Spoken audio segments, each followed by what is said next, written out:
I think episode 5 of Loki was perhaps the best episode of any MCU live-action Disney Plus shows, and I am still blown away the amount of money and effects and care and plot and just details that Disney is putting into these shows. It's just insane. This review's late. I'm sorry. Don't blame me. Blame my boss. Black Widow review coming as well. That's a few days late as well. This episode had everything. Hilarious variant Lokis, a matter energy eating giant monster, and the power of love and friendship. I'm not sure I believe that Sylvie would trust Renslayer at all. It just really doesn't seem like something the goddess of mischief would do, especially since that woman destroyed her entire life and she knows exactly what Renslayer is capable of. So when she was actually trusting her, I thought, man, Sylvie has to know, right, that she's lying? And then when Sylvie said, oh, you fooled me for a minute, I was like, oh, damn, you dumb. It does cast some interesting theories on Renslayer, though. She truly doesn't know who created the Timekeepers, who's behind everything, and if that person put her in charge, she's probably very important to them in some way. So uncovering more of who exactly she is, are they going to have time in episode 6? I don't know. But I'm hoping they do. Because it is curious that she knew, at the very least, that when you prune someone, it doesn't destroy them. They go to the end of time, to the void, where 𝐿𝑖𝑎th is, who ends up eating all the matter. But just her. She let her people believe that they were just straight up murdering people. I feel like it should be the opposite. Her saying, oh, hey, when we prune people, they go to the end of time, where the Timekeepers are creating a paradise. Don't worry about it. But then in reality, they're killing them. But no, it was, oh yeah, you're just straight up killing these people. But the truth was, they weren't. I guess in a way they were sending them to the end of time with that giant cloud monster. So yeah, Mobius straight up was okay with killing or orphaning children. That's dark. That makes Mobius and the TVA, super fucked up villains, in my book. Maybe to you they're heroes. Now, I didn't see Sylvie self-pruning herself. That actually was a shock. I mean, not as shocking as seeing Mobius appear in the void, because last week I did a live chat and there were some bullies that said, oh no, Mobius is dead, he's gone, and you made me cry. Monsters. But back to the TVA. I guess I didn't really think how fucked up what the TVA was doing and what Mobius was doing until Sylvie said, oh yeah, annihilating entire realities, orphaning little girls, classic hero stuff. I was like, damn, when you put it so bluntly, that's really messed up, and they are the bad guys. The message Mobius put out there of it's never too late to change, you can take new information and change course, become a better person, or realize, okay, I thought I was being a good person, but actually what I was doing was harmful, is nice, but Disney doesn't seem to do that with their own talent, so it seemed a little hypocritical, but I get what they were trying to teach, because in Twitter's eyes, you never change.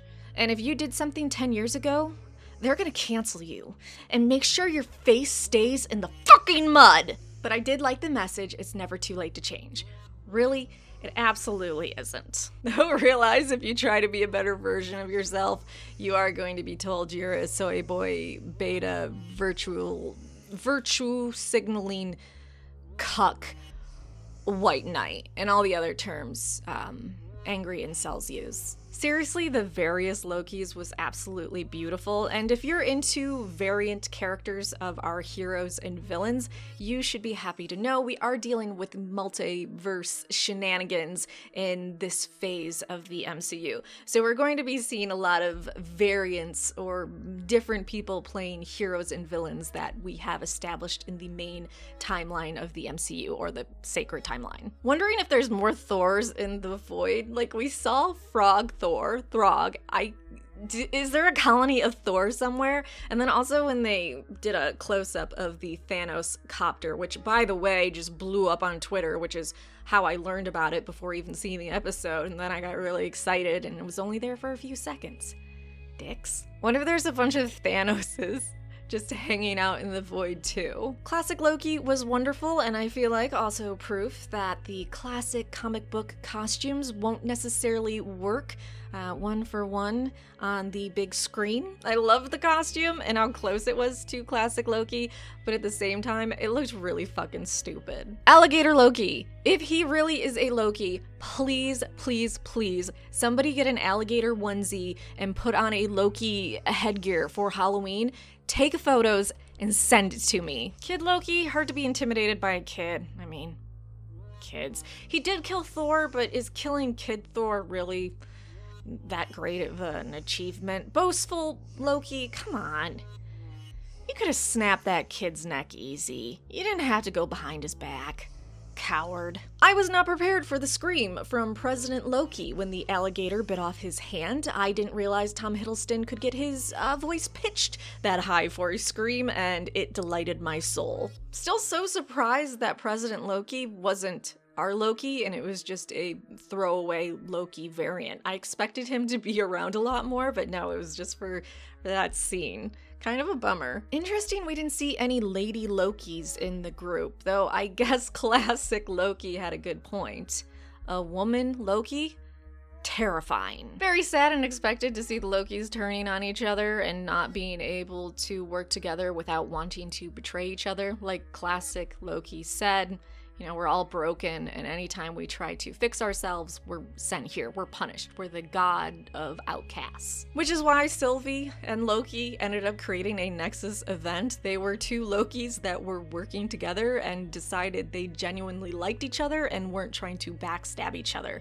And the universe was like, oh no. Because it seems like whoever's behind the curtain, whoever's controlling the TVA, can't have Loki bettering himself, which is really making me wonder why, and why a Loki that betters himself is such a threat. Anyways, the scene between Sylvie and Loki bonding and them figuring it out together after they defeat who's behind everything was very adorable, and please don't kill Sylvie in episode 6. I want to see some really fucked up incest. Is it incest if you fuck yourself?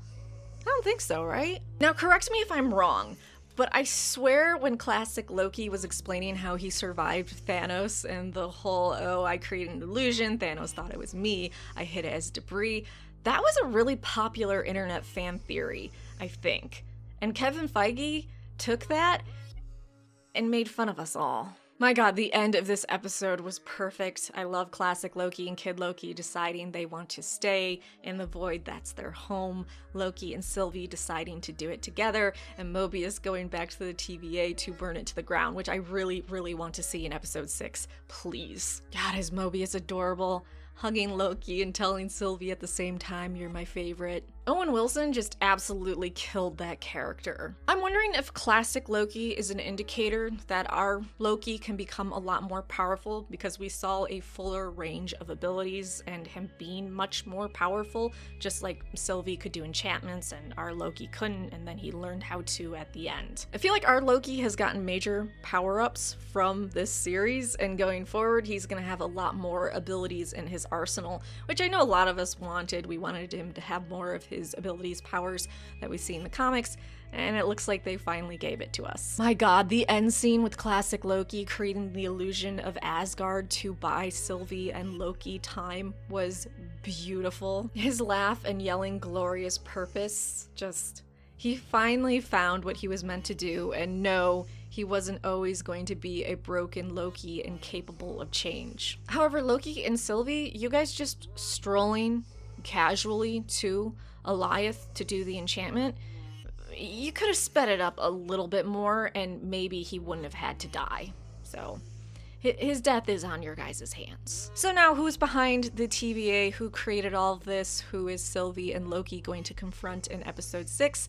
I don't know if it's a variant Loki. I feel like that'd be a little bit boring. I've been thinking maybe a Thor, someone that doesn't want Loki to better himself, a bitter Thor, which we've seen in the comics before. Or they're setting up a big threat of some big bad messing with the timelines, which then will bleed into other things such as Doctor Strange and the Multiverse of Madness, also Spider-Man, and so on. But yeah, love this episode. It was the best MCU live action Disney Plus episode of all their shows so far. It blew me away. But like, subscribe, and let me know if you think Sylvie's going to die next episode, because that is a serious fear for me.